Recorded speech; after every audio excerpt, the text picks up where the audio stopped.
Ever since I was a kid, I knew I'd be helping people. Growing up, every time I patched up a scraped knee or helped soothe a fever, it felt right. I'm Anna, by the way.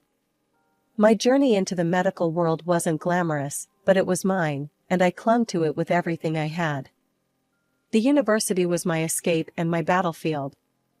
I wasn't the top of my class, but I hustled hard. Nursing wasn't just a program, it was a ticket to making a real difference.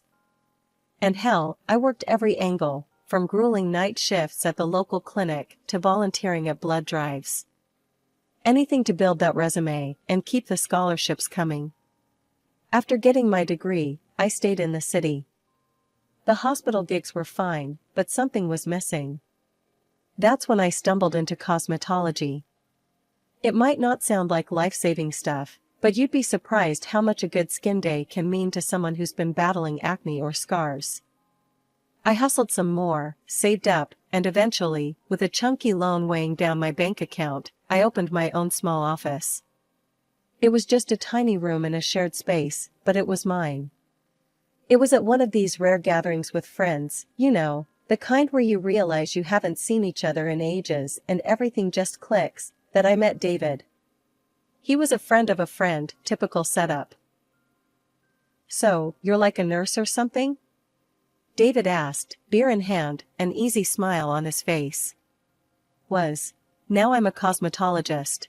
I own my place, I said, a little too defensively, expecting the usual judgment. "That's badass. Running your own show. Must be nice calling the shots," he said, genuinely impressed, not a hint of sarcasm. "Yeah, it's pretty cool." "Hard, but cool," I admitted, warming up to his interest. The night faded into a blur of laughter and music, but David's words stuck with me. He wasn't like the others who just nodded along. He got it, the grind, the passion. It was refreshing. Life before David was simple. Work, pay bills, hang out sometimes. But after that night, things changed. We started seeing each other, and every date, every late-night call, it just felt like, maybe, just maybe, I wasn't in this all alone anymore. Over the next few months, we found our rhythm. He'd text me in the morning, something goofy to start the day. I'd call him on my breaks, just hearing about his day made the hours easier. He worked in tech, something about networks, and a lot of complaining about how nobody appreciated good code. He met my friends, I met his. His mom, Mrs. Walker, took to me right away. She was a stout woman, strong in her opinions, and generous with her laughter. The first time I met her, she hugged me like we were long-lost family. "David hasn't shut up about you," she whispered in my ear. "About time he found someone who can keep up with him." We had dinner at her place one Sunday. It was all very casual, homemade lasagna, and stories about David's childhood. "He used to run around barefoot all summer," she laughed, said shoes made him slow. David blushed, tried to change the subject. "Mom, come on, don't embarrass me." "Oh, hush, let her see you're not as cool as you pretend," Mrs. Walker teased, and we all laughed. It was easy, comfortable. It felt right, being there with them. After about a year, things got serious. We were spending almost every night together, and not just at my place. One chilly evening, wrapped up in blankets on my tiny balcony, David broke the silence. "Anna, I've been thinking about us." I tensed, uncertain. "Yeah? What about us?" He took a deep breath, his hand finding mine under the blanket. I know I want to build something with you. A real life. What do you think?" My heart raced, but I played it cool. "Build something, huh? Like Lego or more a Monopoly kind of deal?" He chuckled, squeezing my hand. "Funny. I mean a life, Anna. Together. Maybe even think about getting a place, something permanent." The idea was terrifying and exciting all at once. "I'd like that," I admitted. A lot. So, we started planning, dreaming really. It wasn't just about moving in or the next few years. We talked about everything: kids, careers, buying a house. He proposed not long after that night, nothing fancy, just us, which was perfect. Marry me, Anna. Let's do this for real. In a small, candlelit room, with the curtains drawn and rain tapping softly against the window, I said yes. It was the easiest yes I've ever said. The wedding planning started soon after. Mrs. Walker was a godsend, knowing just who to call, what to book, making it all seem easy.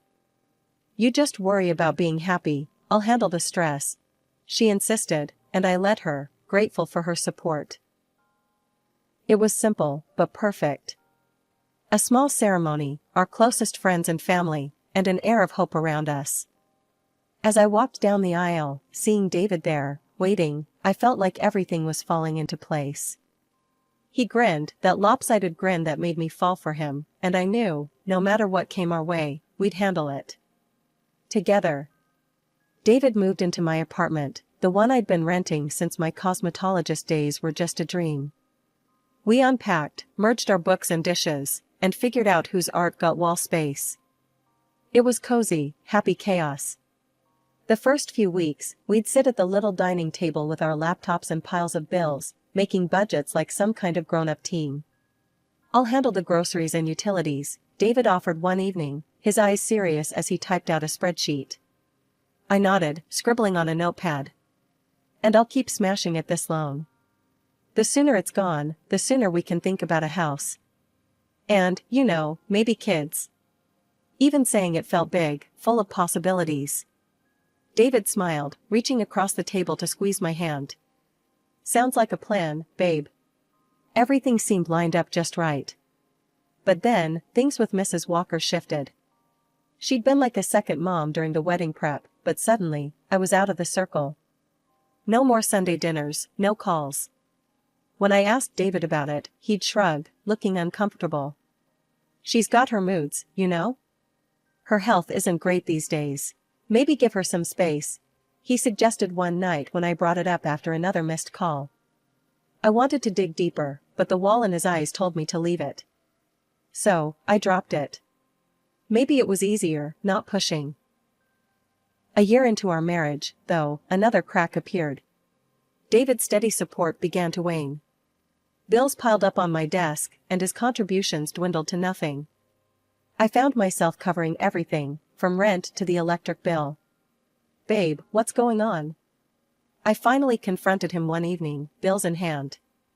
This is the third month you've not chipped in. David looked away, tension in his jaw. It's my mom. She's really sick, Anna. Hospital bills, medications, it's a lot. I've had to help out. Okay, I get family first, but we're supposed to be a team. You should have said something, I snapped, feeling both worried and betrayed. I know. I'm sorry, babe. Just, can you handle things for a bit longer? I'll make it up to you, I promise. His voice was earnest, pleading. So, I tightened our belts. I called my parents, hating every minute of it. Mom, Dad, I hate to ask, but could you help out a little this month? Just until we get back on our feet. They said what they could, never asking if David was pulling his weight. I didn't have the heart to tell them he wasn't. Work became my refuge and my prison. I skipped lunches, booked clients back to back. Sundays off became a memory. I barely saw David, he was either at work or helping his mom. Our apartment felt too big without him, the silence too loud. One rare evening together, I tried to bridge the gap. We're in this together, right? Tell me what's going on, really.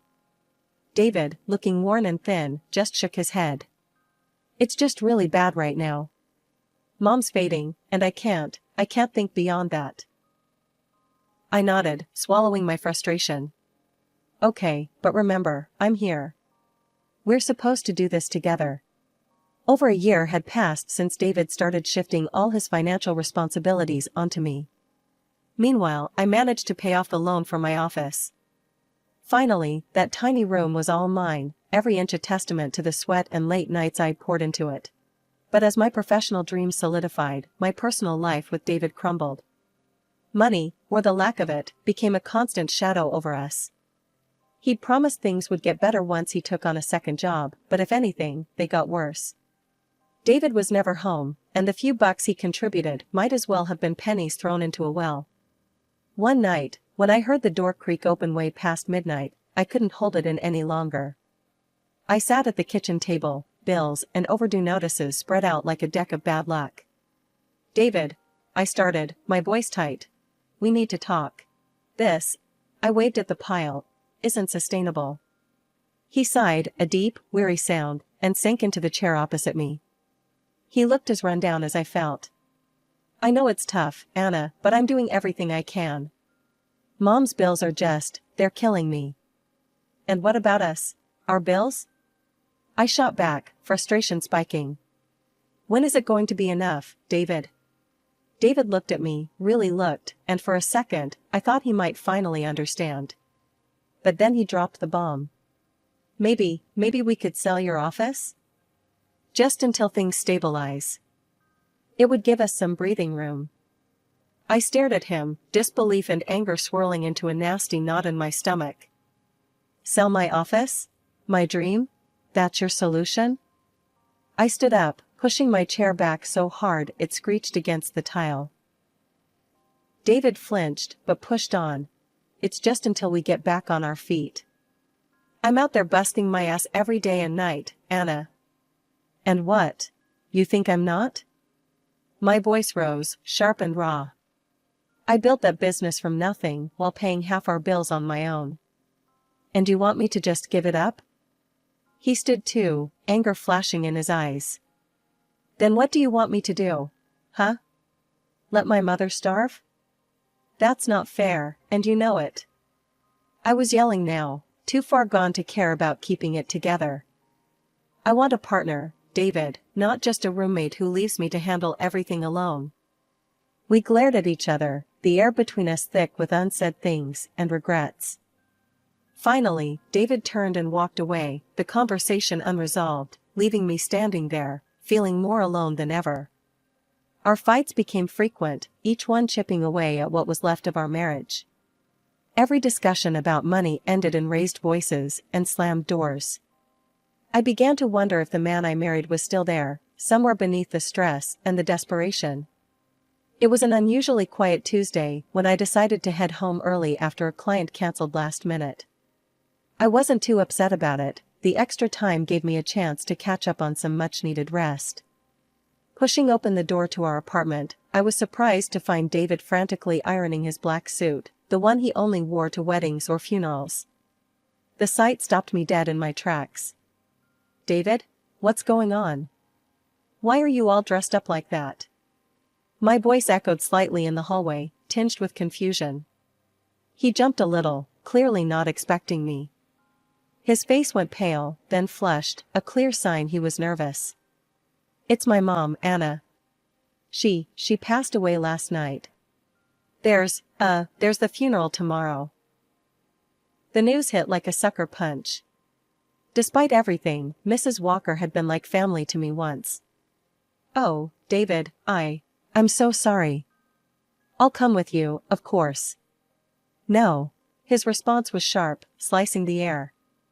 She didn't want you there, Anna. Her last request. She said she never really liked you." His words were blunt, cold even.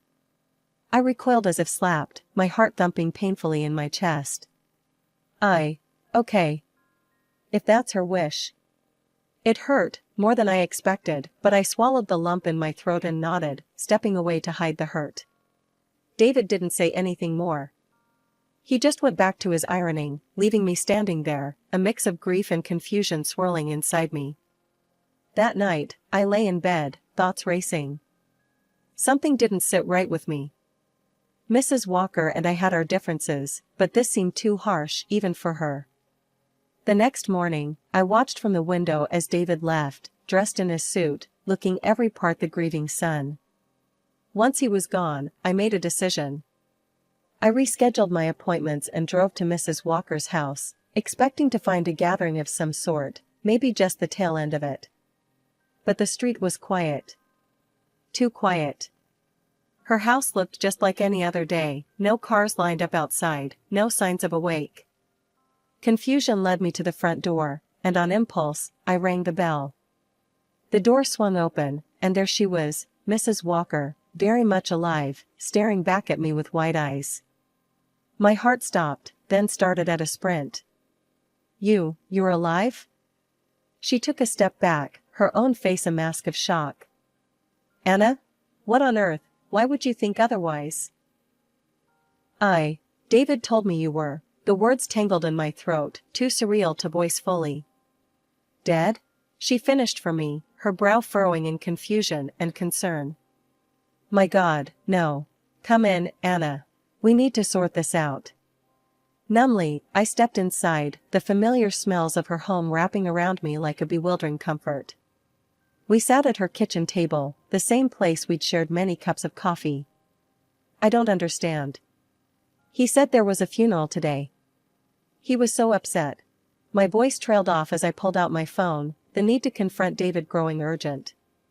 But just as I was about to dial, my phone buzzed with a notification. David had started a live stream on Instagram. Curiosity overpowered everything else, and I clicked the link, my fingers trembling. There was a live broadcast of the funeral. But who was in the coffin if David's mother was sitting next to me? We needed to find out the truth, so we went to the funeral, finding out the exact address in one of the comments. As we drove, I couldn't help but replay the last few years in my mind, trying to piece together the deception. "So, he told you I didn't want to see you?" I asked, turning to look at her as she focused on the road. "Yes, and I believed him. And all this time, I was sending him money because he told me you were struggling with debt, that creditors were after you," Mrs. Walker explained, her voice tinged with hurt. I shook my head, feeling the weight of missed connections. "That's not true. He told me you were sick, and that you didn't want anything to do with me. He said visiting would stress you out. He's been lying to both of us, playing us against each other." We drove in silence for a while, each lost in our thoughts, until we reached the cemetery. It looked exactly like you'd expect a place of mourning to look, somber, quiet, with people dressed in black milling about. We parked a little distance away, not wanting to draw attention to ourselves. As we approached, we stayed on the fringes, close enough to hear, but far enough to remain unnoticed. I spotted David, standing beside a grave with a group of people I didn't recognize. They were all consoling him. Curious and cautious, we edged closer to some of the attendees who looked less involved. Mrs. Walker nudged me, and I cleared my throat before speaking to a somber-faced woman standing nearby. "Excuse me, I'm so sorry for your loss. We just heard and came as soon as we could. May I ask who passed away?" I kept my voice low, respectful. The woman looked at us with sad eyes. "Oh, thank you. It's my niece, poor thing. She fought long and hard against her illness. A year of marriage and now this tragedy." My heart stuttered. "Your niece was married too?" She nodded toward David. "Yes, to that young man there. They were so in love. Heartbreaking." The pieces clicked, each one a betrayal. I felt Mrs. Walker stiffen beside me, her breath catching. "He's been living a double life," I said, the words tasting foul in my mouth. Mrs. Walker covered her face with her hands briefly, before looking at me, her eyes fierce. "We can't let him get away with this. Not only has he lied and cheated, but he's also played us for fools. Let the funeral end, see where he goes, who he talks to." So, we waited, hidden in plain sight among the mourners, watching as David played the grieving husband. It was a performance worthy of an award, and under different circumstances, I might have applauded the sheer audacity of his deceit. After the funeral, Mrs. Walker and I slipped into her car, keeping a low profile as we trailed behind David and the grieving parents of the woman he claimed to love. They drove to a large, beautiful house, its door standing open. We parked a bit away and walked up quietly, unnoticed in the chaos of guests and condolences. Stepping into the house, the murmur of voices from the living room guided us. We hovered just out of sight, catching the tail end of a conversation that made my blood run cold. "He's like a son to us now," the deceased woman's father was saying, his voice thick with emotion. And we've decided, in light of our daughter's passing, to leave him everything, the house, our business. It's what she would have wanted. David's response was choked, a sob breaking through. Thank you. I've lost my parents years ago, and having a family again means everything to me. Suddenly, Mrs. Walker couldn't contain herself any longer. She burst into the room, her voice a sharp crack in the solemn atmosphere. When exactly did I die, David? The room fell silent, all eyes snapping to where we stood. David's face went from grief-stricken to ghostly pale, his eyes wide with shock. I followed Mrs. Walker in, my own anger bubbling over. Yeah, David, what's going on? How could you marry again? Did you forget you already have a wife? The parents of the deceased woman looked from me to David, confusion turning to horror. What is she talking about, David? Married? To her? David stammered, his earlier composure crumbling under the weight of his lies. It's not like that. I can explain. Explain? Explain how you've been lying to us all this time? The father's voice boomed, his initial kindness curdling into fury. David's desperation was palpable as he turned to the parents. Please, you have to understand, I was going to fix everything. Mrs. Walker snorted, disbelief and anger etching her features. By faking your mother's death? By marrying another woman while your wife is still around? David looked at me then, his eyes pleading. Anna, I'm sorry. I got into some trouble, some really bad debts with dangerous people. I thought I could fix it before it got out of hand. The deceased woman's mother finally found her voice, her grief morphing into outrage. Get out of our house. We will be calling our lawyers. You will give back every single penny. On the front lawn, as David was escorted out by the father, Mrs. Walker turned to him, her voice cutting through the crisp air. I don't ever want to see you again. You are no son of mine. David collapsed to his knees on the pavement, crying out, Please, don't leave me like this. They'll kill me. I just need a chance to make things right. I watched, numb, as he reached for us, his tears leaving trails on his cheeks. But there was nothing left to say.